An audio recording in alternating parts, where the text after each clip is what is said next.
press the button.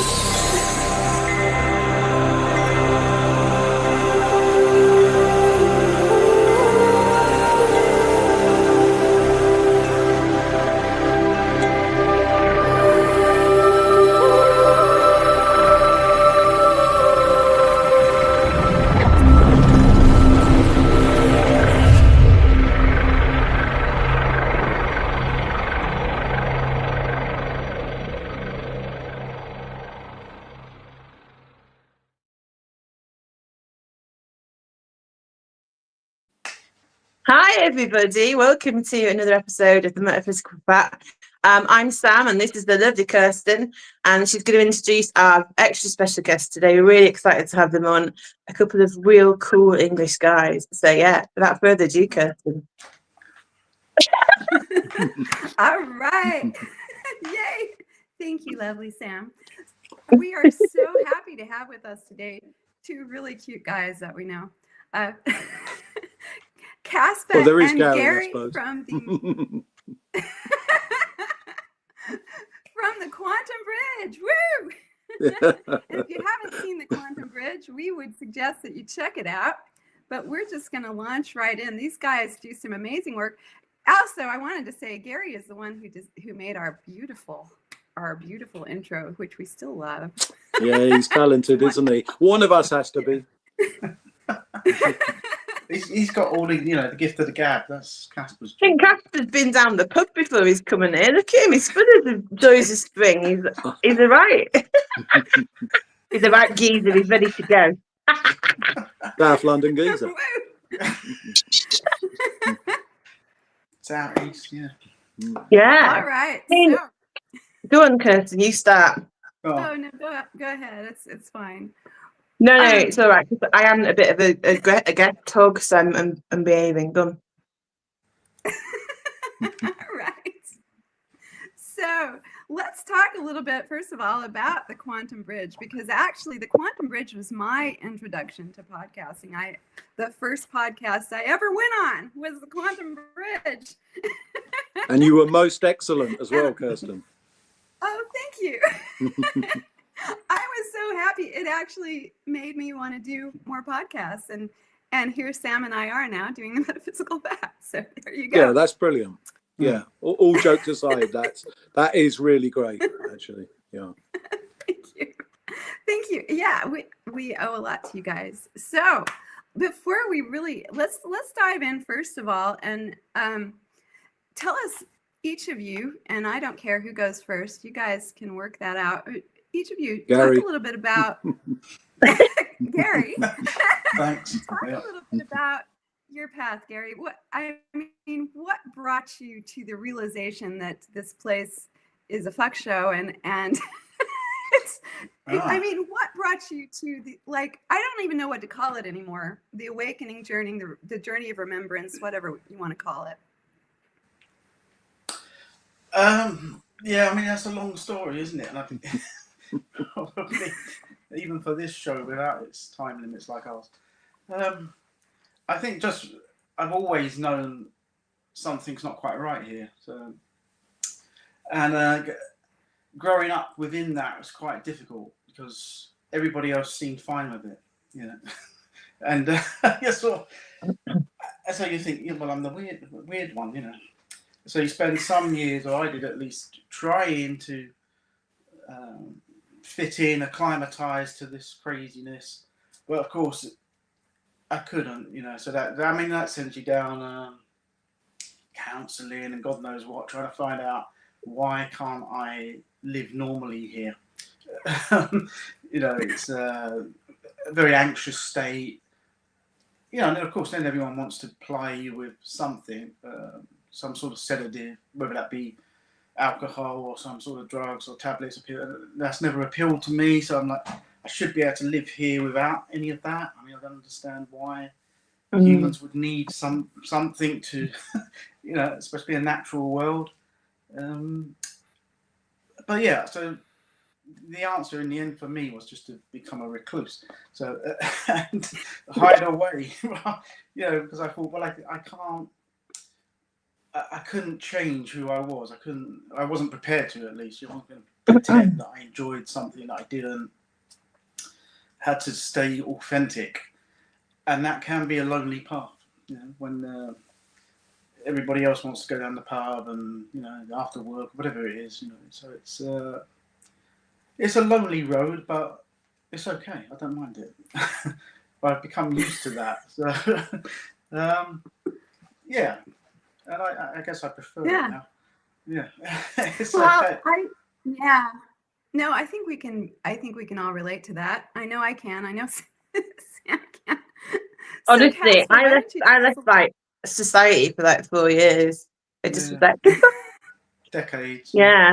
Oh, but now I'm back, and you Yeah. guys are back, and that's the transformation, isn't it? Because I think you have to go away and find yourself, and sometimes it just takes a bit of isolation to do that, and you can't become who you're going to become when you're in the same. It's like playing the same play at a different theatre. You've got to go away, get a brand new cast, get a brand new script, figure out what you're doing, and then you can come back and start like input that in society and make a difference, because that's what you guys do. The guests and stuff that you get on, you're a real powerhouse, really. You emit this frequency out into into the world through your podcast and through your interactions, and you're a real good dynamo, you're a real good team. And dynamic duo, that's what I was going to say. The dynamic duo. There we go. Let's finish. Let's round it up there. Kay and Gary. Yeah, Yeah. should we wrap this up there? That's a very good, very kind of you, Samantha.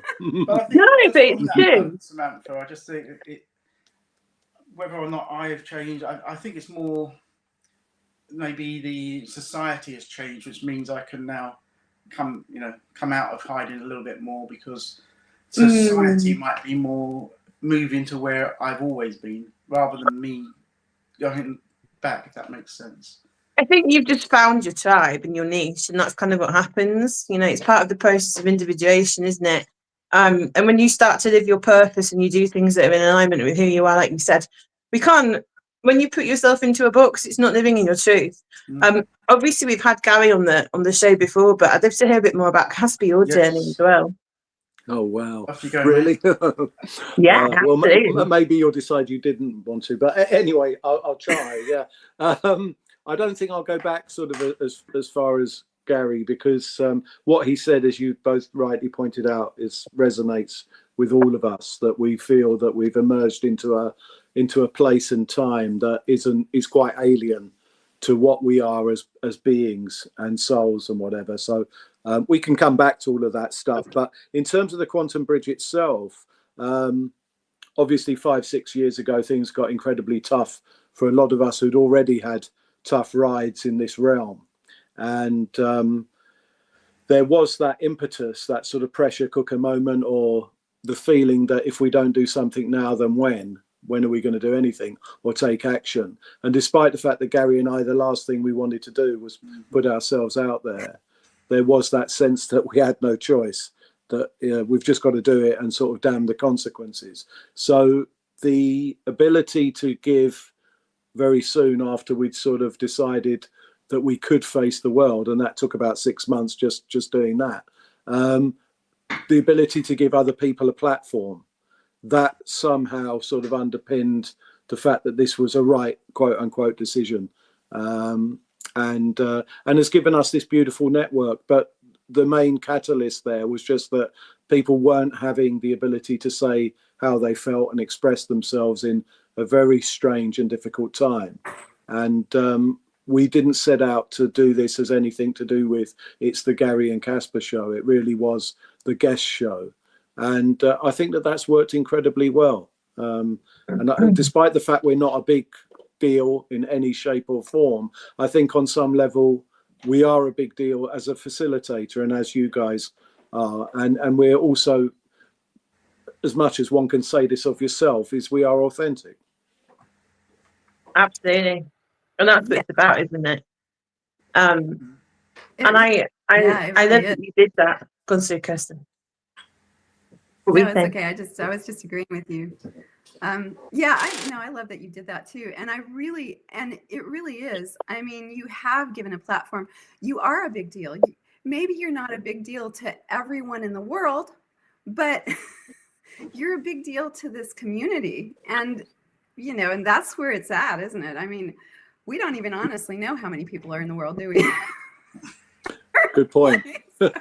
We might be reaching all of the real ones. Who knows? You know, we might have maxed out, Kirsten.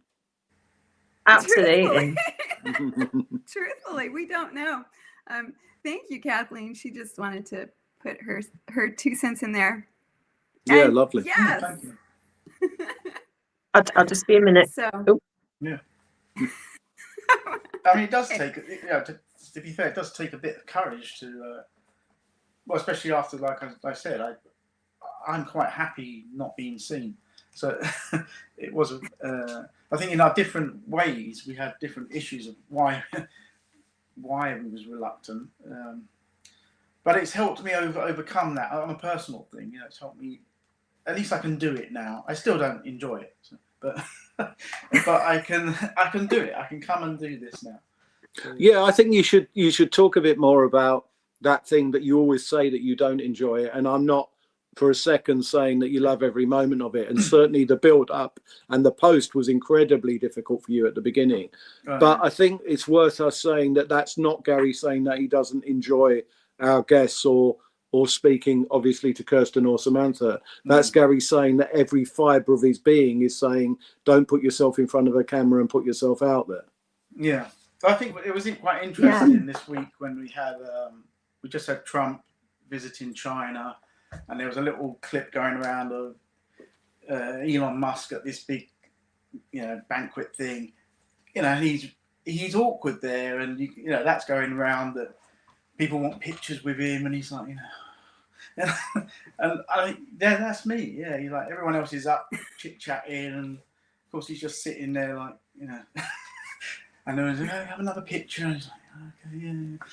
And You're just very British, aren't you, Gary? I think that's the problem. yeah, maybe, yeah. I think, yeah, it could be, yeah. Yeah, it's just like, yeah, we've had enough of this now. Come on. Where's salt and vinegar? What are we doing? Yeah. Yeah, well, yeah. Yeah, so I mean, like I said, I've met amazing people. I mean, the journey's been fantastic in that sense. I guess it's just a personal thing. I don't know. I'm always moaning at these guys for taking pictures, random pictures of me and things. So something that they love to do. Him and my brother especially. They love all that. Yeah. He's very photogenic. What can I do? Yeah, look at that face. You should be on exactly. someone. Yeah. Oh, don't go red now. I really feel like this has been sort of a revolution of introverts, though, because I think all of us here are introverts, aren't we?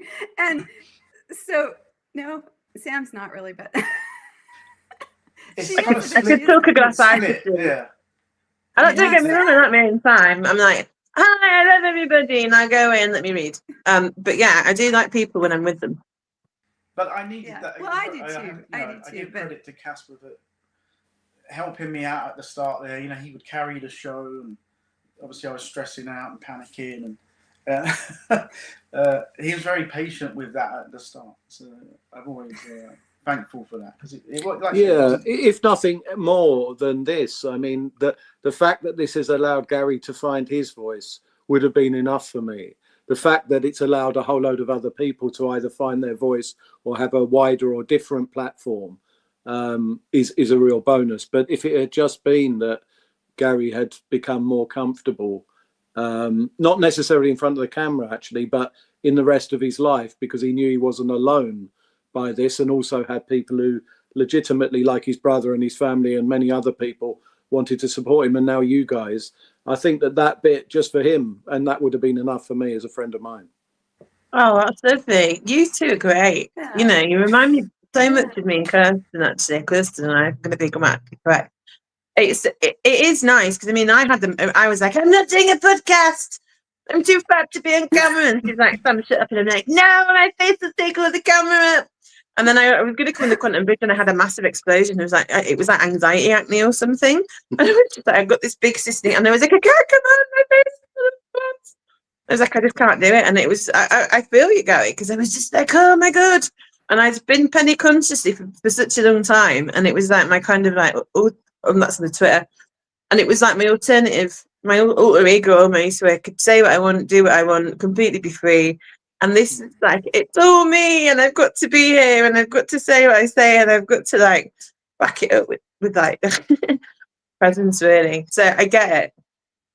I get I it. remember actually when we, Gary and I sort of did some practice runs to see if we could do this at all, or particularly if Gary could cope with the idea of doing it. And we were continually saying after each of these practice runs that we'd recorded, oh, you know, if only we could be our natural selves, this would be fine. But it wasn't that we were trying to act or try. We just, the minute the camera went on, we became slightly different and a bit stilted and whatever. And I'm quite glad that that feels like it's somewhat fallen away. I mean, if you can believe that Gary now is somewhat relaxed in comparison to Yeah, he knows the Cool as a real. cucumber, man.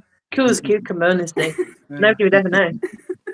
That's the problem with Gary, though, that nobody would ever know. So they always think that he's therefore comfortable. He seems okay when he's full of the inner turmoil is, you know, destroying him in the background quietly.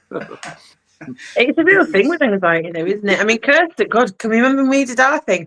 Because we initially recorded ours, which is great because when you record them, you can go, and I don't like that one. Obviously, we can't edit. Neither one of us. We're both technophobes, so I don't know why we decided to work in this arena, but we did. I think we did about 6, didn't we? We did 6 recordings of our first ever episode, and all sorts of weird and wonderful things went wrong. And in the end, I'll be honest, I got really stoned, and it worked. Yeah, first ever episode. I'm high as fuck. Yeah. That'll do it. That removes the stiltedness, let me tell you. Not that I'm endorsing it, obviously. And now you're doing lives, dragging us on lives. I mean,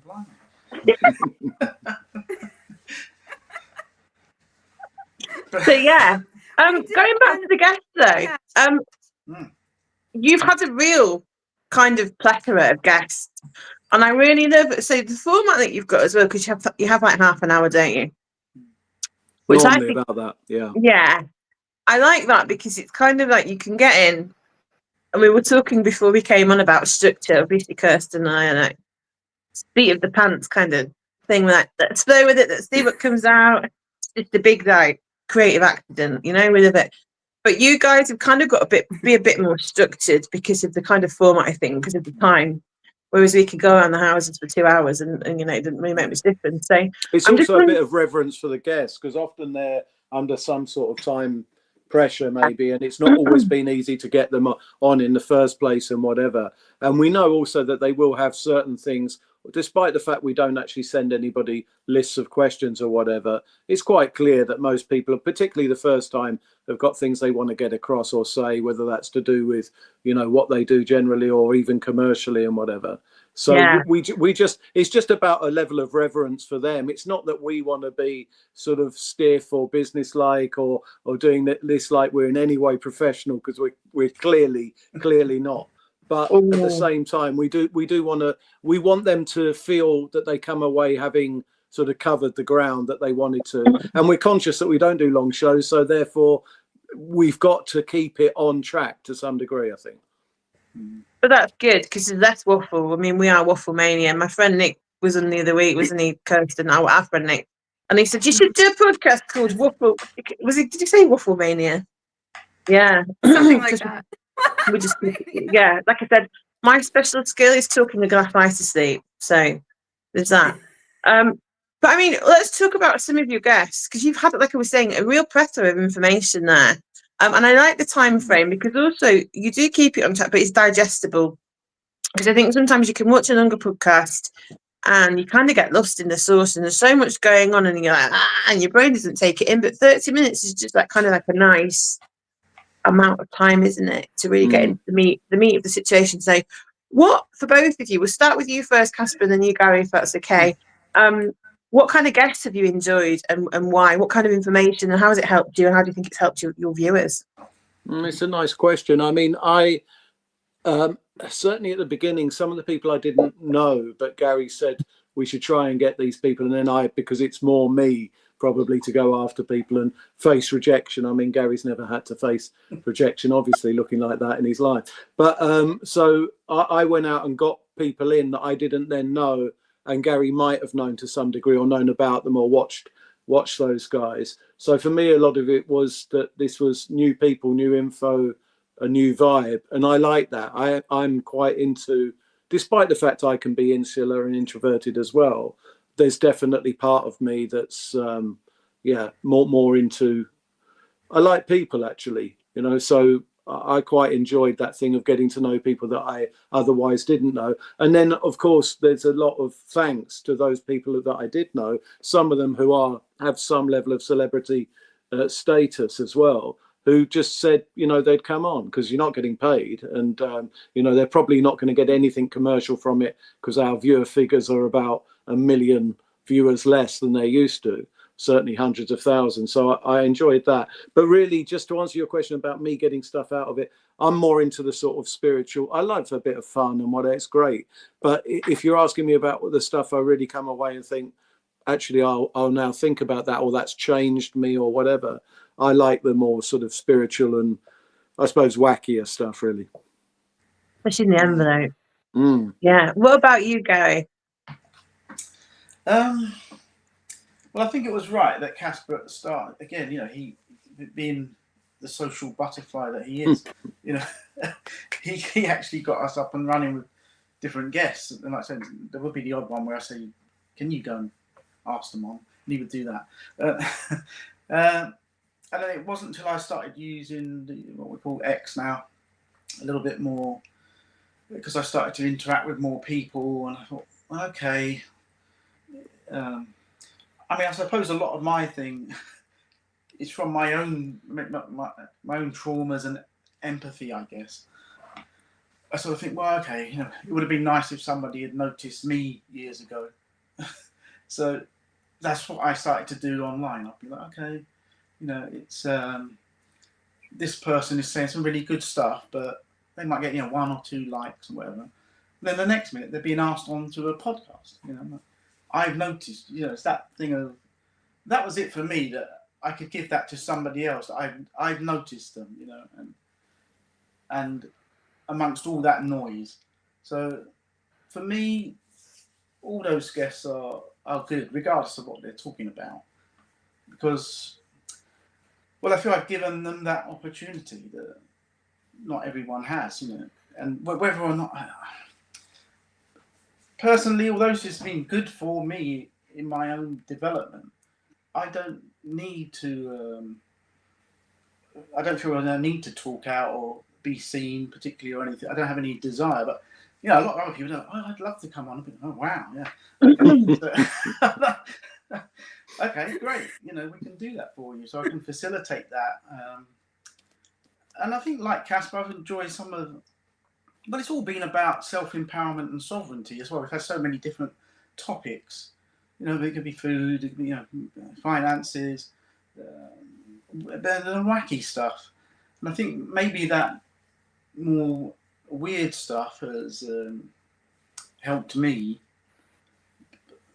Maybe not in the way some of people might think. But yes, it's helped me. It's expanded my awareness to certain things. I've got immersed in so much more information than I had previously, but of course then I had to filter all that and discern it all for myself, and that was a massive task as well, because I'm like, it's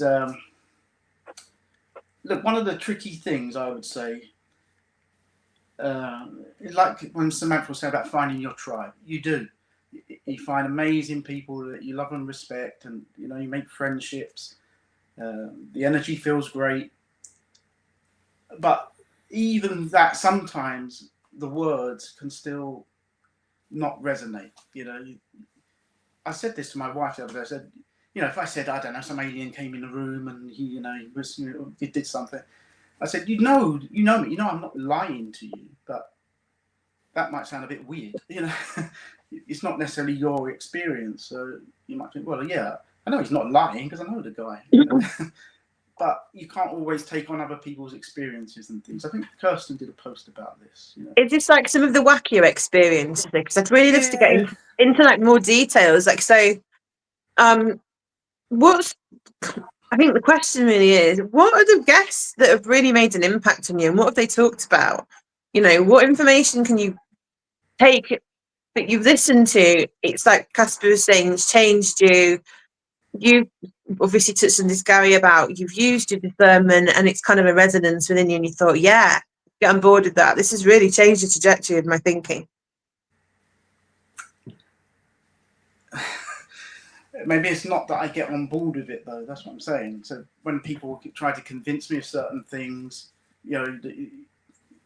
whatever, that they're all this stuff about beliefs create reality, thoughts create reality. I don't know, lessons, tests, judgment, all this. Yeah, at the end, it doesn't sit. A lot of that doesn't sit right with me. Okay. So it has helped me in maybe a way, in a different way. Yeah, so I get exposed to all that, which is great. But then I also have to internally sort of discern that. Yeah, and but it also shows you where you are, doesn't it? And it shows you a bit about, you know, what you are by what you are not. I think is the way you're kind of coming at that, isn't it? Yeah, I can't. I mean, I just trust that whether it's right or wrong, I'm happy to accept that. Yeah, I don't think it's right or wrong, though. You know, I think it just kind of is individual, isn't it? I don't mind being wrong, but I do trust my own gut and discernment. And again, going back to Kirsten's post earlier, that you can't always take on things, one, that you're not ready for anyway. But then sometimes I think, I don't know, it's just not for me. That path, I don't need that sort of a detour, if you like. It's so all of it's been helpful in lots of different ways to even, like I say, get that discernment, to make sure I always come back to me. Doesn't matter what someone says, doesn't matter if he's had and some NDE or whatever the experience is. It's all interesting. Yeah. But it's like, okay. And again, it's for the audience to. That's why I say all those topics are for the audience to discern and enjoy or get something from. But for me, I think just the whole thing has helped me. That's it. Every guest has given something, it's nudged me one way or the other, and it's been enjoyable in that sense of meeting all these people that I never thought I would, from around the world. Yeah. Yeah. That's amazing. And what about you, Kaspa? Is there any specific guests that kind of have piqued your interest that you can kind of share? Or? I do always enjoy those guests where probably I like people who've gone. We all go through trials, right, in our lives. So we all have ups and downs and whatever. But those who have met the extremes of those, whether it's a near-death experience, for example, those guys generally come back with some very interesting energy and information. Because I think what maybe Gary's saying, and he can pick me up on this if he doesn't feel I'm right about this, but a lot of what we're doing is energy reading, right? And whether we knew that at the beginning or not, we definitely wanted the energy to be a positive or good or feel right, and it generally has.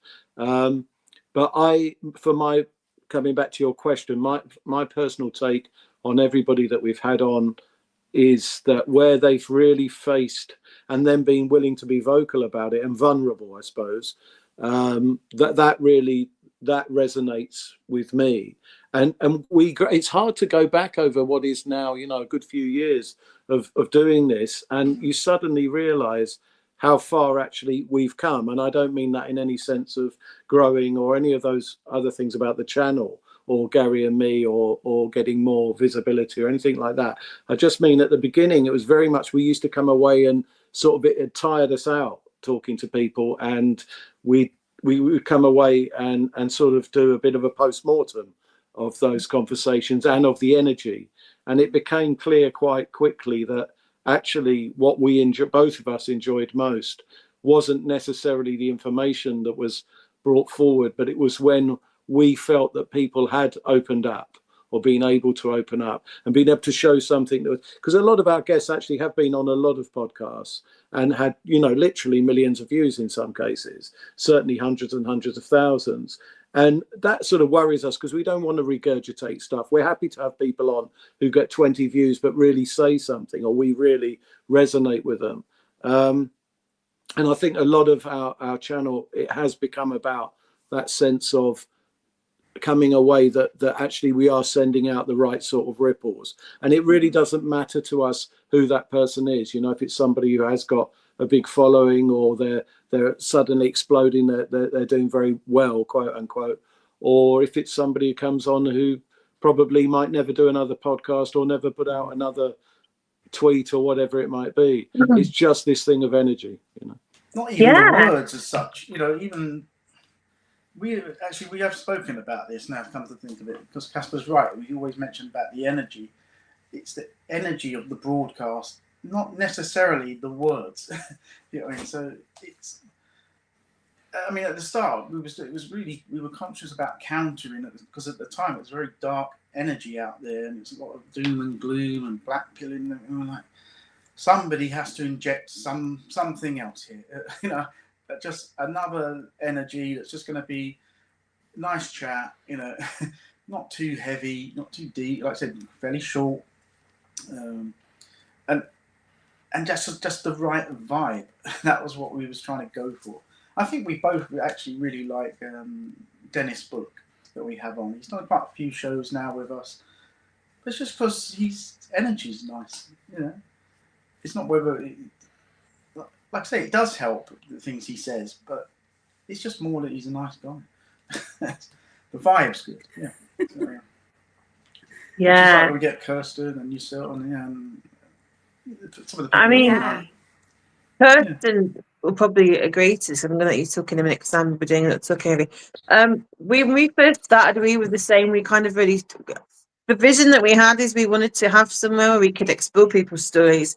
We could share their stories and just get it out there. And whoever sees it is meant to see it. And that's kind of the way that we're going. But it is, and I think the more guests that you kind of have and the more people that you have, you realise there is this energy exchange, and you're creating this container within the podcast almost. And it's like you're making an energy cocktail, and it all kind of comes in, and you might get a pina colada spiritual cocktail, you might get a Sex on the Beach cocktail, whatever, you know, it's all going to be different. And sometimes we can have people that maybe have a bit more dissonant energies to us, so we might find them a little bit more challenging. And I think the thing that Kirsten and I have really worked on is being like a real stable container, so that we can have guests on and it's not really affecting us in the same way that it would. And I think that's a skill in a way, because like you said, sometimes you can come away and you feel really depleted and drained, and it's like, whoa, that's not good, it's not what you want, is it? And then you can get other guests that come on and you're just like, wait, you finish, you're like, I'm gonna have a piece of birthday cake, I'm gonna get a party popper out, might have a glass of champagne, you know. And it's horses for courses, really. But yeah, Kirsten, I mean, have you got anything to add to that? No, I think you said it perfectly. It's really interesting that you guys came to that same conclusion about the energy, because when Sam and I started doing the podcast, one of the things we really agreed on was, well, the main thing is we want to get this energy out. We want to get this energy out because we want to affect the collective in a positive way and bring the energies that we have.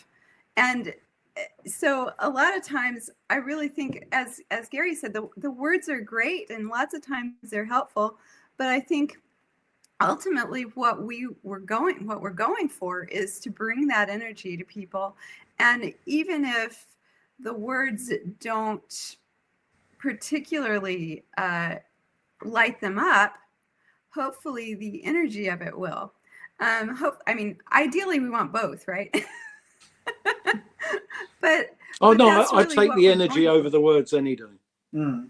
Yeah, you've got an audience. I mean, a case in point in that. Just I remember that after I think it was towards the end of the first time that you came on, Kirsten. I mean, I was actually. It's rare. I mean, I've been steeped in esoteric, quote unquote, esoteric stuff for all my life, really. So we're talking quite a while. Let's not go into exactly how long, but that's a long time.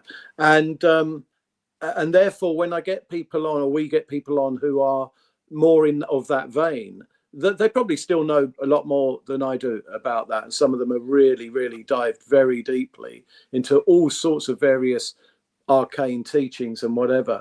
But in terms of outright energy, I mean, towards the end of our that first podcast with you on, Kirsten, I was moved, and that is pretty rare, actually. And that's why I say that it is to do with energy more than words, because we get some people on who say some incredible stuff and talk about things, but that doesn't stick in the same way that somebody who just energetically anchors the show for us. I can't speak for the audience. I don't want to speak on behalf of Gary about that, but that was, that's the truth. That's great. Oh, Kirsten, you are an energetic, lovely, aren't you? Really. She's like a beautiful energy flower. And you guys as well. You've got great energy. Just to put that, I mean, I'm not blowing smoke at your bums. You've got between you complement each other very, very well. I am intrigued though, Kaspa. So we've not had you on, so I'm going to slightly pick on you now. I want to know a bit more about this esoteric journey that you've been on. So. Yeah. I mean, that's. I don't know if it's interesting. As I said, that most people that we get on, or many people that we get on the show, have had. I used to think that I had that sort of journey, but when you get people on who have literally read, it seems, everything that you could possibly read and done all sorts of other things that are far beyond anything that I've externally done. Maybe the inner work has been comparable, but the external work definitely not. It's just that we all come from different families and different backgrounds. My dad had tons and tons of books. A lot of them were heavily esoteric, things like Gurdjieff and the Fourth Way and Blavatsky, and a lot of occult, quote unquote occult and hidden stuff. And he'd been member of various esoteric groups, to probably on the outskirts of them rather than mainstream part of that. My mum was part of some what people would have thought of as being somewhat akin to that. It wasn't really, but basically, suffice to say, my whole childhood and early sort of adolescence and 20s and whatever it had that stuff within it. And I think that there's some sort of magical tradition as well. I just get that sense in the family. So I think that, well, certainly my great grandmother was, she did all the sort of reading tea leaves and all that sort of stuff, and probably more than that, but that's how they couched it in those days. Oh, she reads tea leaves or whatever. But I think that she was something of a psychic or mystic, and I've just been drawn to that stuff. So for Gary, I think when we get people on like that, that is almost a brand new world, or was at the beginning. Whereas for me, that stuff wasn't. So I found it very interesting because it's sort of my background, but it wasn't a revelation. Whereas energetically, the bit I mentioned about Kirsten, those things I do find a revelation, that I can still be touched by that sort of stuff. Because I thought I'm pretty immune really to that, but clearly not. And I'm glad I'm not. That's beautiful. That's really beautiful. I'm really interested that you had this background there, because it's a bit similar to mine. So I came from half Catholic family. So my dad's was really like Roman Catholic, very strict, and my mum's family were absolutely batshit crazy. My grandma did tarot cards and journeying and all that kind of stuff, and my mum had weird dreams, and so I had a real hodgepodge. And I think when you kind of have a foundation like that, what it does is it just opens your mind. So I think for me anyway, personally, it gives you a broader spectrum of what's out there, a broader spectrum of possibility. Maybe you're not as closed. Whereas, like, if you've never been exposed to that, and then somebody comes in and starts talking about energy medicine or NDEs or whatever, I think there's a bit more of a process of acclimation. But I think we all get what we need to at the point of receiving it, basically. Because I don't think there's ever any coincidences. There's no coincidences that Gary and Kaspa have become friends. There's no coincidences that Kirsten and I have become friends when we did. The kind of roller coaster of things that happen, I think you tend to find when you meet people, when you meet certain people that are aligned in your life, the process of unfolding begins. So you'll attract new situations, you'll meet it's like divine synchronicity almost. Doors will suddenly open, inspiration will strike, all your wounding will come up because it needs to be cleared. I know you mentioned the inner work as well, Kaspa.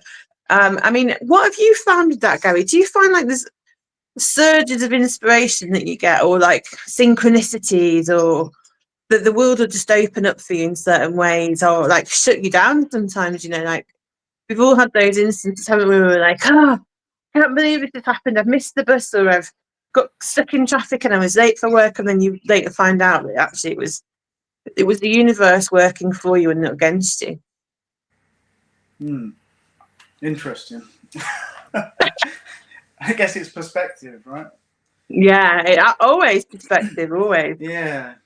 I feel more, like I say, it's just from my personal experience and perspective. I feel more suppressed, and the outsiders try to keep me contained in a box. That's my experience anyway, I feel. And there's me constantly trying to break out of that and expand, and they're always, no, you just do this, that's who you are. And I'm constantly like, no, there's more. Yeah. But that machine, what keeps going, no, you stay here. I'm like, so there's that constant battle, I find, which we can sometimes break out of, like we start to now with these things, where they can't stop you so much. You can still suppress your channels and things and your voice. But Yeah. I mean, I don't have any insight. Like someone said, how do you change your frequency? I don't know, right? You know, but I do know when I have, because like you were saying, Samantha, other information comes into my field, right? So as I sort of get presented with something, then maybe I either accept or reject that. All of a sudden, I'll just get a load of other stuff, maybe on social media or somewhere. I don't go on TikTok much. I have to be really bored to go on there. But on there, it started to show me all these other things. I thought, oh, okay, I've obviously, opened up to this frequency now that all this information is available, because I've moved away from the other stuff. So yeah, so that's another thing that I then start to process. For me, I'm literally stripping away layers and layers of programming and restrictions and limitations to become sovereign. That is it. So anything that, and I'm talking anything that puts me into a box. That's why it doesn't matter that someone else says, well, you need to suffer. I said, no, I don't need to suffer to learn. It's fine if someone else feels they have to, but it's not my story. So no, I don't. I can perfectly move forward without having to be beaten up or something. It's like, so. But I get that does work for other people. It's fine. But I just sometimes I don't judge. I leave everyone just to do their own thing. But sometimes I think, man, humans really love this suffering thing. I can't see any other species on the planet that enjoys or asks for suffering. That doesn't mean they don't, but they don't ask for it. Like, my cat will choose an easier life. She gets her meals, she gets her bed, and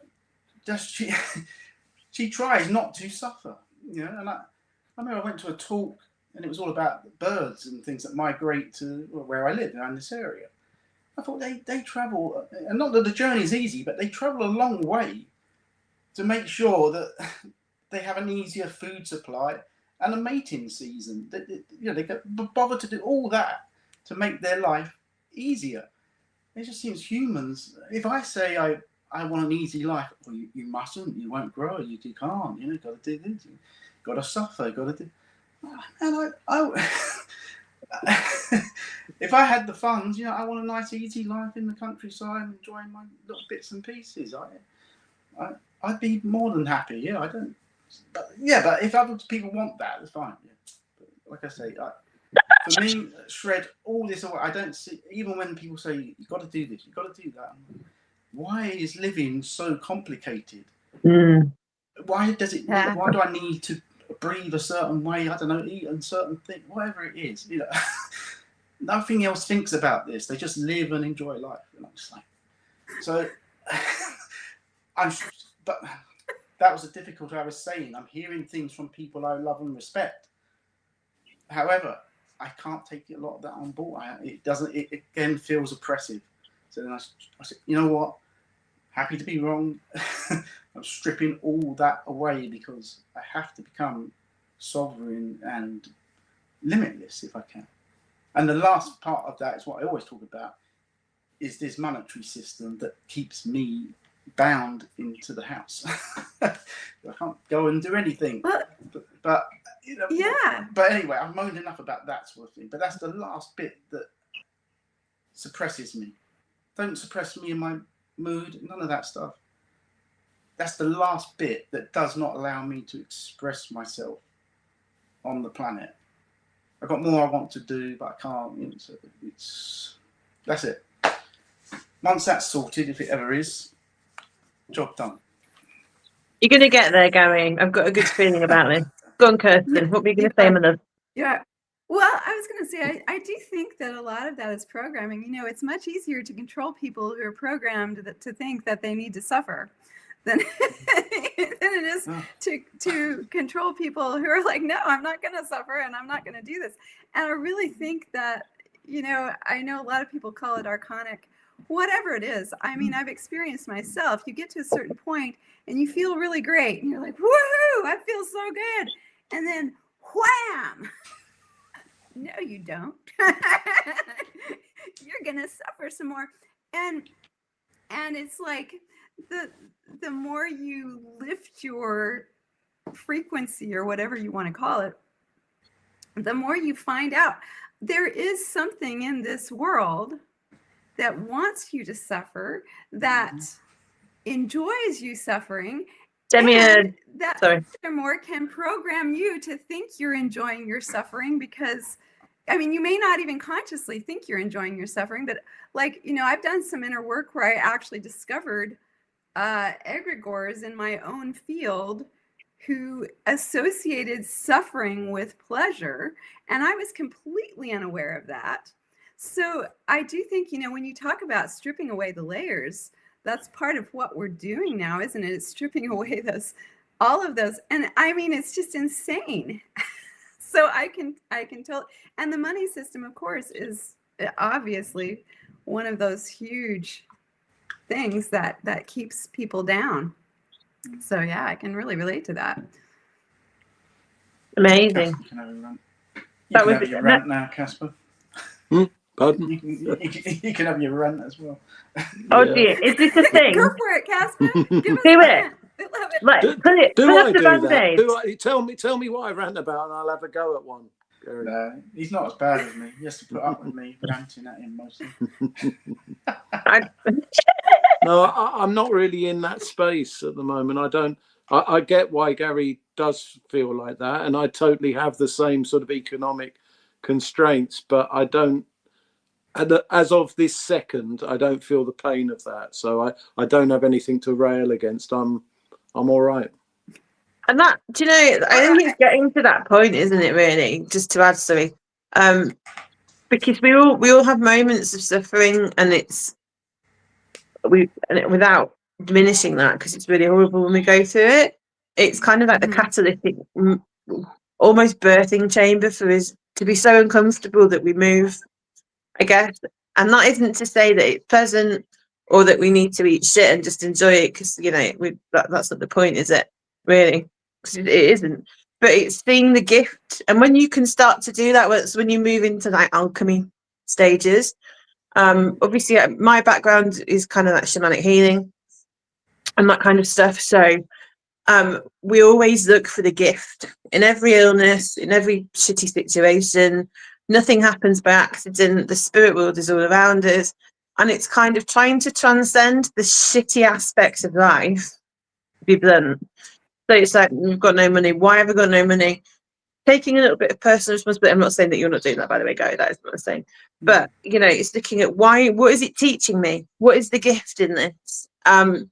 You know, I've had a lot of very difficult personal circumstances recently that I've been kind of working through, and we get in that funk, don't we, sometimes? And that's okay. You know, I had to have a real conversation with myself the other day about just being okay with being pissed off. Because I think you go on this spiritual journey and then there's all these people going, you should be full of light, you should be full of life, you should always be like singing and dancing and like bringing Jesus into yourself and all that rest. And sometimes it's just not possible, and it's not healthy to be like that because it's bypassing, isn't it? So when you're in that state and you recognize these feelings, it's like, well, how can I process them healthily? How can I move them through me? And the big one is going into your own darkness and saying that this thing happened when I was 5. I've got this repeating pattern that I do. I'm an avoidant attachment, whatever it is. And you sit and you feel the shit, the pain, basically. And you just give yourself the grace to feel that. And then you can move it out, you know? So it kind of, the big rant, the point that I'm getting at, sorry, I've got on my soapbox now, as I do often. It's good too. It's just, you know, owning our feelings and our emotions and knowing that it's okay, but also it's not forever. It's a transitional process, and there's always a gift in that. And when you get to the gift, you know, I've been psychically attacked by a crazy woman for about a month and a half, and she's really amazing. I mean, it absolutely. We're not going to go into the ins and outs of it, but what actually that's helped me do is shore up my psychic defenses, learn more about energy, become more resilient, have more compassion for somebody who's going through their own level of trauma. So I've really had to sit with that, all of that, just for an example, and get to a place of love and compassion and forgiveness for this person, and also see the gift in the horrible suffering and pain that she's caused me, because I've learned to be more boundaried and sovereign and move out of that victim mentality pattern, you know, because that's what it was showing me, where I was a victim, where I was like feeling like things were being done to me and not for me, essentially. So yeah. Kirsten, do you have anything to add to that? I think that's a very good summation, Sam. I don't have anything to add to that at the moment. I may soon. Pass that psychic woman on, onto Kaspa. He might enjoy it. The psychotic woman, yeah. I mean, without being derogatory, she's got a few screws loose. So yeah. I probably wouldn't put him onto Kaspa because I'm not a sadistic evil fucker. No. What do you have a bit of a thing for, like, are you like beyond fortune, Kaspa? You're like, haha, psychic self-defense. Some might say. I couldn't possibly comment. You're a dark horse, you, Kaspa. Yeah. I can see it. He's good at kung fu and stuff. Yeah. There you go, man. Grin, we know. I'm also very psychic, as you are, as you can tell.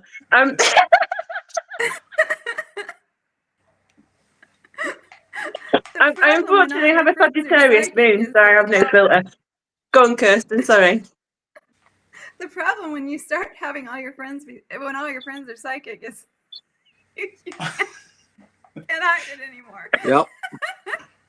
Have you ever tried having an argument with a friend who's psychic? Yeah, me and Kirsten, we'll have these things when we're going through with like little like gremlin phases, and we're just like, like, you know, when stuff comes up.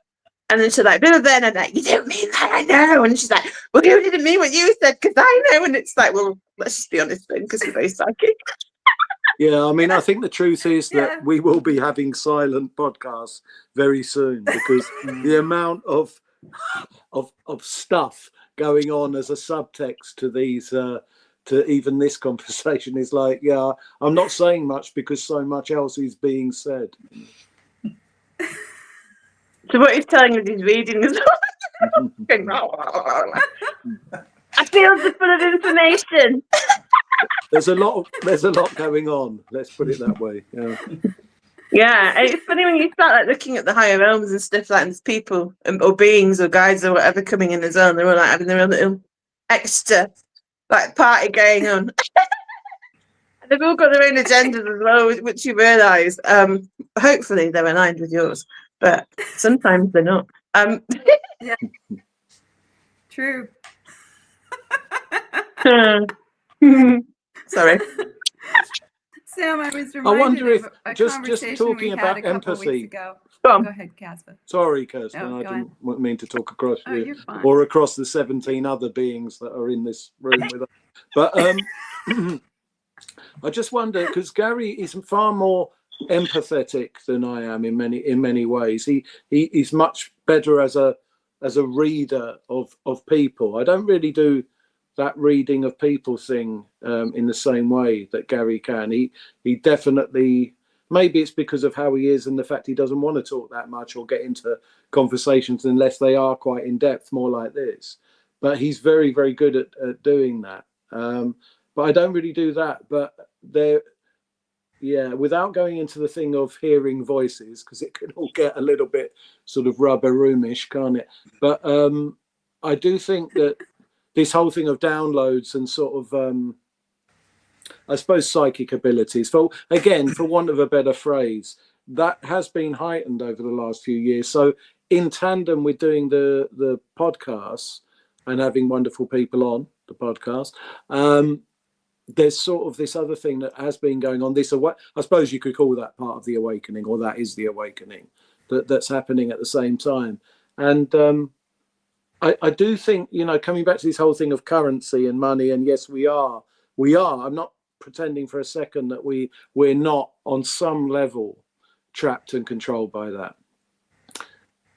But I'm not so sure. I'm not so sure we really are. I do feel that there's this new wave coming in where this thing, and I don't mean it to be derogatory in any way, because I've felt exactly like Gary has explained, definitely. But I do feel that this is going to be that humor, or we will be able to laugh at it. And I don't say that to belittle myself or anybody else who's gone through difficult financial times. And I'm sure people listening now, you guys and whatever, all will have done. But I think we might be looking at that in the rear view mirror fairly soon. I think I agree. Yeah, absolutely. And I love what you were talking about, because it's not detracting from anybody's experience. No, not at all. Yeah. And like you said, Gary, we've had chats before, and Kirsten, I myself have all had, and still at times have, financial difficulties. And it's part of the system, isn't it? The control system, unfortunately. But like you were saying, there's levels to it. And the places that we're going now, I mean, I was talking to my friend Diana, and we had a bit of a similar epiphany. There's been a shift. It was almost like, I think it was like Friday, Saturday night. And it was perceptible. Like you could feel the change. And she was kind of the person that came to me and said this, and I was like, yeah, definitely, I'm on board with this. So it's happening in increments, and you're either aware of it or not energetically. And sometimes I'm sure stuff happens that I don't know about and other people do. But we really can start to perceive it. And like you were saying about your psychic abilities and stuff, Kaspa, it's like the energies are becoming so intense now. Like everything is being catalyzed. People are being moved to different places, especially people on the path, Like I talk to people and like, oh, I met this person, or I'm doing this thing, or I've left this job, and it's like everything is just coming to fruition now. It feels like the seeds have been planted, the trees have grown, and we're going to give it a shake and see what fruit falls out, Definitely. Yeah, I mean, I agree. Yes. It's not that I don't feel that. It's just that I'm sometimes listening. One moment, sorry guys, keep talking. Just sometimes being perceptive of that can be frustrating, right? because you Yeah, feel absolutely, something, mate. Yeah, there's that push and that pull. You feel something inside, so you're well, that's on one vibe, if you like, but then your day to day is living in another thing, and then there's that disparity that is let's use the term frequency.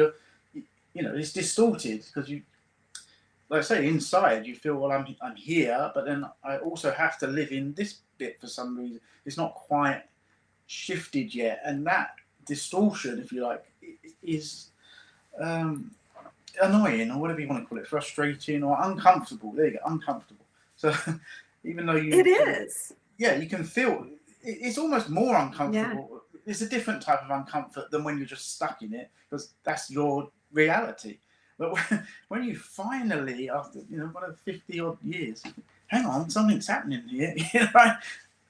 but then it's sort of not, you know, oh my God, you know, I have that sort of living between worlds. We've done a lot of this, parallel worlds and things, and you know, it's an uncomfortable space at the minute, I find, because on the one hand, I'm building everything.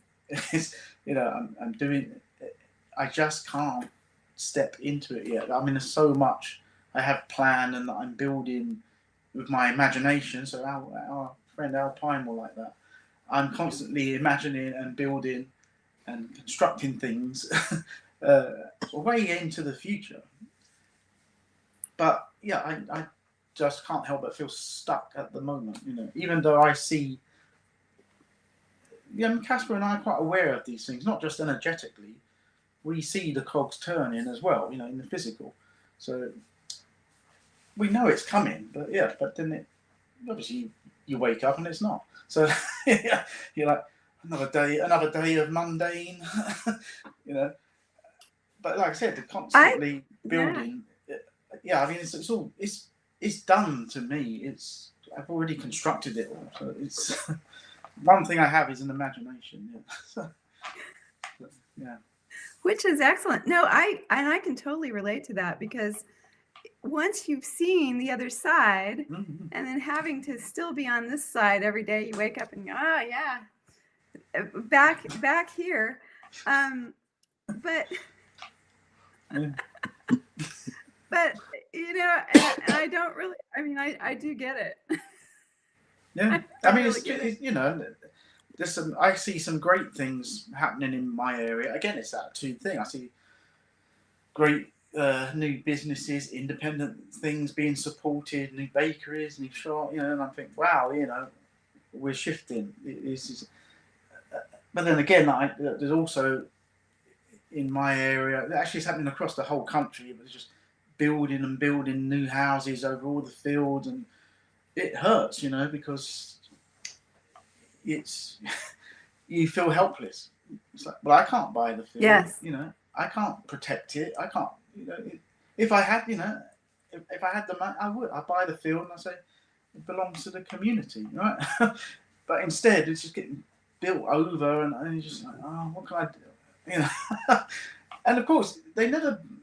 That's the other thing. I actually spoke to a housing developer once who came round. I said, but everybody here is moaning about what you're doing. You know, you never build anything that the people actually want. They're always having to protest, put up signs, build it, you know, try and stop things, fill out surveys. And it's like, why don't you build something that somebody actually likes? It's always, you're just coming into areas and disrupting and destroying, you know, I don't think it's. Yeah, it's just for money. That's that thing, isn't it? Just want to make money, short-term thinking. How much money can they make? And it's a mess, to be honest. You know, I don't know. Just need ethical people in charge that don't only think about money. You know, and profit. That's true. That's true. You know, the place where I live, I have 115 acres here of woods, and I have been contacted by developers on many occasions because it's a fairly large chunk and they want to do stuff. And I'm just saying, we're not doing that here. So just to give you a counterbalance there are places, and you know, I struggle all the time financially, but I'm not going to allow that to happen here, regardless of the money. And so I just wanted to give you that because there are people who are doing other things. And so yeah. I know, yeah. And we managed to stop one. Come and build a little cabin here. I'm good with that. No, that's Kirsten. That's beautiful, you know, and because I feel I didn't want to jump in because I just feel completely the same as Gay, if not more so. Actually, that is a particular, you know, still my frequency hasn't allowed me to think it's okay to just you know, bulldoze nature. I can't. There's no part of me that sits comfortably with. So you know, thank you very much for saying that. And there is a counterbalance out there, and there always will be. And you know, as much as, I mean, somebody said to me recently, because I was quite upset about the level of development in the UK, and they said, oh well, you know, nature always finds a way. And I thought it was a bit of a glib remark, really. It didn't land very well at the time. But actually, in hindsight, given that all those words that come to us in some way are direct from God, source, whatever is your paradigm, the creator is speaking to you and saying, you know, don't worry. But at the same time, the fact that there are people out there that care enough about nature to not be swayed by commerce, particularly when it would be far easier for them to just, you know, give in to some of that or all of that. Anyway, thank you. Well, you're welcome. No, I'm happy. And, you know, and it's just like, you know, if you look at the, if you look at, for instance, just, you can see dandelions coming up through pavements at times.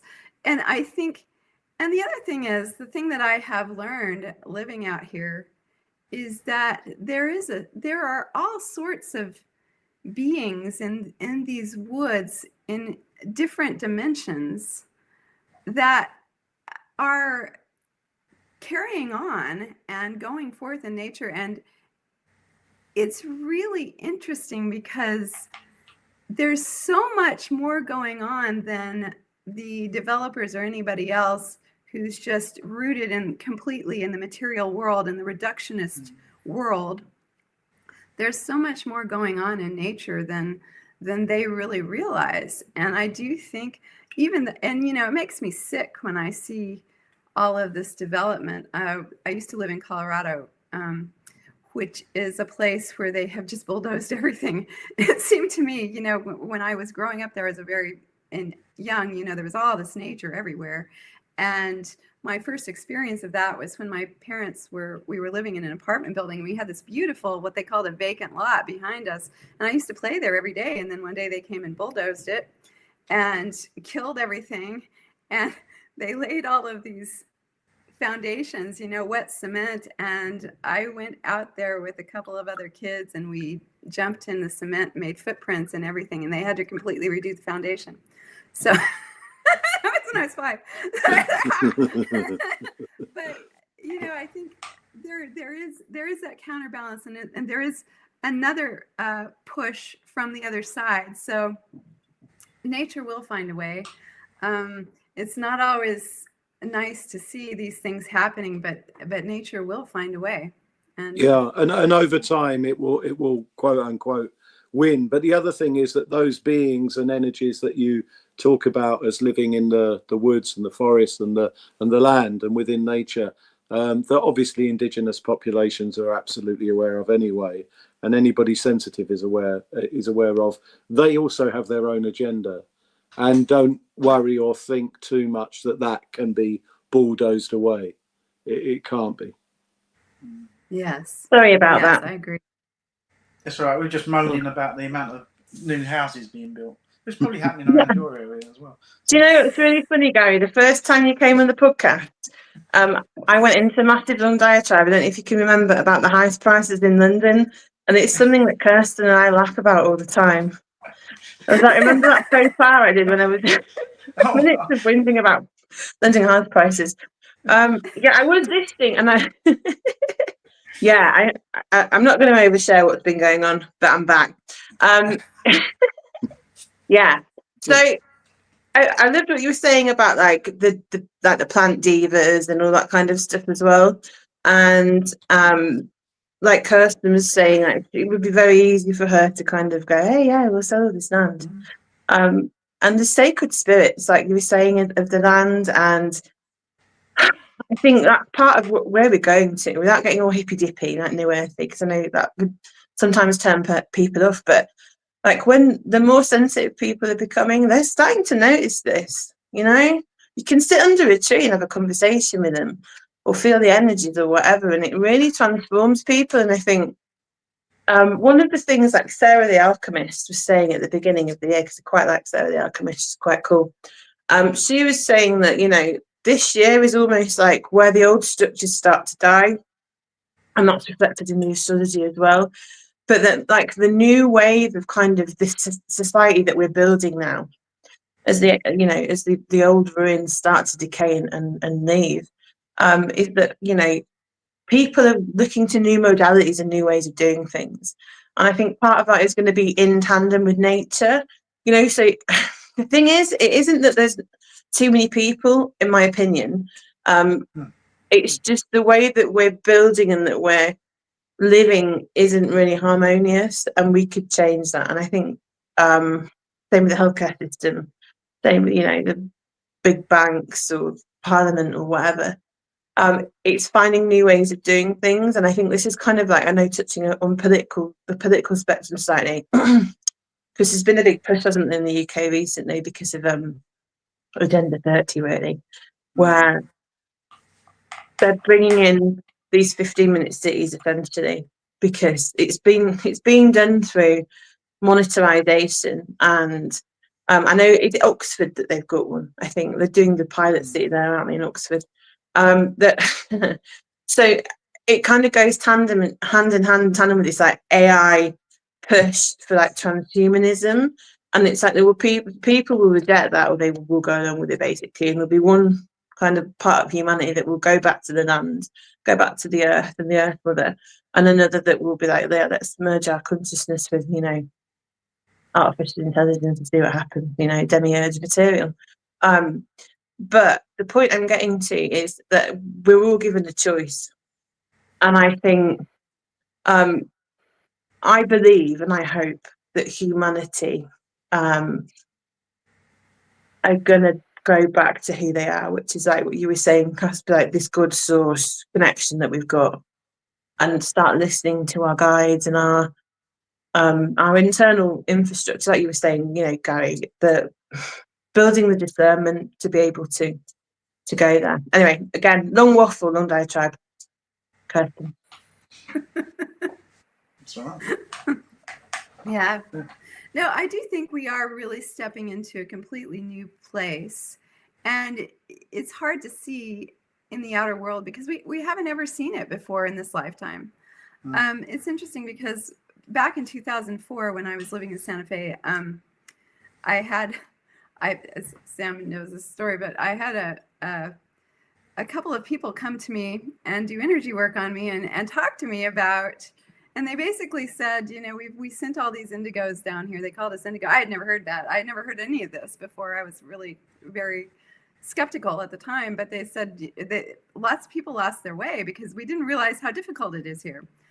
And one of the things that they told me, and I believe they may have been extraterrestrials of some time, they looked human, but they were a bit different energetically. And, you know, they had these really bright, shiny faces and big smiles, and they were very high frequency. And I didn't even know what high frequency was then at that time. But they said at some point in your future, there will be a time when everyone communicates telepathically and it's just going to be normal. And there will be a time when everything changes radically. And, you know, at that time in 2004, I was just like, well, okay, what? I don't know. I mean, I did really, it was a really amazing experience in retrospect. But I took it all with a grain of salt because I really didn't have anything it was all completely new. So now I'm really seeing that. I'm seeing, you know, with myself that my telepathy has increased and increased. And I've always been somewhat telepathic. And I've seen, even with just knowing Sam in the past 2 years and seeing how both of us have really expanded and grown, that I can see it. And I can even see it, you know, here, having this conversation with you guys. You know, this is a conversation that wouldn't have happened, say, 7-8 years ago. And it's really interesting. And I've noticed with my yoga students, they're asking me questions that they didn't, that, you know, even 4 or 5 years ago, they wouldn't have asked me, you know, about energy and about different things. So it's really, I'm really seeing it. And the money thing has still going on, but I'm seeing all of these other signs that we really are going towards that now. So yay! Yeah, I agree. I mean, who knows what's coming down the pipeline, right? But I would say it's been, relatively smooth, right? So far, in my opinion, it's not too bad. Obviously, that is the space I create for myself that is quite peaceful. So, so it's I got other friends and people I know who are really struggling, but I guess that's what I learned about through 2020. I learned all that everybody's having different experiences based on perceptions and things, and and that you can be peaceful amongst the madness sometimes. It's you can do that depending where you're. When I say frequency, what you're watching, what you're tuned into, so you can watch it. Like Samantha says, I don't take much notice of politics, for example. So everyone, the Prime Minister, the Keir Starmer, I watch what else is developing elsewhere behind all that. It's like, to me, well, it goes a little bit back to that suffering thing, is that we don't need to. However, much of the public does. So to help them shift, it's going to get worse and worse. I think guys don't need to make this more difficult than it needs to be, but at the same time we do. So because that squeeze and uncomfortableness on the wider collective is what's helping them start to question things, or become dissatisfied with the status quo. I mean, this is like Kirsten said, it's just why loads of people, they call it the Overton window that's expanded, and the things that people can talk about. What is normal conversation? We get loads of people now, don't we, talking about, I'm not paying taxes, I'm not doing this, I'm not, there's these big sways and swells of this energy of we're not doing that anymore. I see, all online. Look, I was born hating 9 to 5. but I just see so many people now say, this can't be my life. It can't be. When we're going back to the beginning where I said everyone seemed fine with that setup. Well, they're not now. So I think, my God, finally, right? Yeah. Everyone was telling me this is the way, and I'm like, this isn't the way. It can't be. I can't do this. Meanwhile, I have. Yeah. I've had to, but every day I'm thinking it can't be this, it can't be. So it's quite nice that finally, even if the youngsters, whoever, is saying it can't be. They'll say, I can't believe my dad did 40 years of this rubbish. And so it is shifting. Like you say, and the topics that people talk about, it's completely different from, like you say, 5-6 years ago. And all this, the voices that have come out. It's so stuff's definitely happening. So, like I said, maybe just because of where I'm at, I want it to speed up, right? Because I see lots of beautiful souls, and I think, forget me, take me out of it again, right? If that community was empowered, we could change the world overnight, whatever. Because all those souls dotted around in different countries and places would then change their communities for the better, Like I say, new medical things, whatever, new ways of farming, whatever it be. But I just see that that's stalled at the minute. I see that potential, but nobody is empowered to embrace it yet. So there's a massive community that wants to shift things. And they'll do it pretty quick, as soon as they can. That's the thing, Like I said, it's all built already. Most people have projects they want to do in their communities or whatever it be. No, you're right, Kirsten. It's happening. Yeah. It is. Absolutely. It's happening. It's not happening fast enough, but it's happening Yeah, at that's the speed patience, that isn't needs it? to happen at, I guess. We have to also consider you know, it's just like if you took someone who wasn't prepared to take mushrooms and gave them mushrooms, that they might freak out.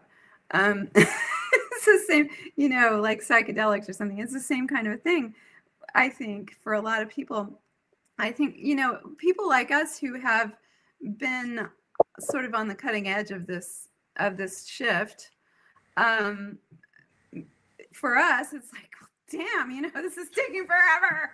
But, you know, for a lot of people, I think, who are just now sort of coming online, you know, you don't want to thrust them into it too quickly, because they might. And I'm not defending that it's taking, because I do think it's taking too long. But at the same time, from the other perspective, I do think that for a lot of people, you don't want to have too fast, too soon, because No, I agree. you know, you don't want massive numbers of people freaking out. You know, take me out of it. The process is actually going quite well. Yeah. It's, at a pace that is doable, without too much chaos. Yeah, absolutely. How are you guys feeling for time? Are you feeling a bit laggy? Do you feel like you need to? Well, it's not laggy, and I don't know. Kirsten, No, I mean, like, in your energy, do you feel like, because we've been going on for an hour and 20 minutes, I'm just really conscious of like your energy. I have an apple crumble. Yeah, I don't want to. That I need to eat. It's such a Gary statement. Gary, do you know what I did yesterday? I ate half a family apple pie. I did. And do you know what? I'm such a heathen. I put a fork in the middle and ate the middle bit first. Oh yeah. You're like. I'm feeling you. It's from the local bakery, the new bakery down the road. Ooh. I mean, Sounds bloody lovely. Well, maybe it would feed 4, but it feeds 2 of us. Yeah. So, with some custard, and it's 2 for £5. I mean, it's unbelievable. It's all handmade, nice chunky apple, not just little apple sauce from a jar. You know, the real deal. And that's you supporting your community as well, which is great. Yeah. Look, all this is. I said all this is planned and built. So I've seen properties to develop, turn them into. I've got my suppliers. I've got and just everything. So it's. I just can't buy the damn property. But I've already designed it, kitted it out, seen all the suppliers that I want. You know, it's done. But you're manifesting it, though. I believe in you, Gary. You can do this. I do too. You're going to get there, Gary. I know you will. We'll see. Soon, as they say. Perfect. That's amazing. I loved hearing about that. Kaspa, is there anything you and Aniva's with after that? No, I mean that was a very nice sort of apple pie segue into our next phase of life. No, I want to say thank you very much for inviting me on. Thank you for the energetic exchange. And I mean, you guys are always welcome on the Quantum Bridge, and I've felt very welcomed here. And that in itself is, it's nice to come into an environment where you immediately feel that you're among friends. You're not going to be judged. All of those other important things that we found out over the last few years. So I just want to say thanks for the welcome. That means a lot. That's what we're doing, isn't it, Kirsten? We want to do that. Yeah, it is. It is, and you're so welcome, and we're so grateful for you guys coming on today. And do stick around when we get off of here for a few minutes, if you will. But yes, thank you both so much, and thank you for the Quantum Bridge, because it really, for me, I mean, it was the first podcast I discovered that really talked about the things I was interested in hearing about, and I'm really grateful for you guys, because you really were at the forefront of bringing that community together. And so y'all, I encourage everyone listening today, check out the Quantum Bridge. They have all sorts of awesome episodes. We love them. Thank you, Kirsten. Thank you, Samantha. Thank you. Yeah. Okay. I've got quite a few more on the way, actually. So. Yeah, check them out. Yeah. I want to go back and do a bit of a deep dive and look at some of your more yeah, esoteric topic. So Yeah, you'll enjoy that, Samantha, I think. Yeah. excellent. Right, guys. Well, thank you ever so much rehashing the sentiments, but you've been great. Stick around for a couple of minutes afterwards, and yeah, thanks to everybody who's been in the chat. Thanks to everybody who's been watching, and yeah, have a lovely Friday, and we'll catch you on the flip side.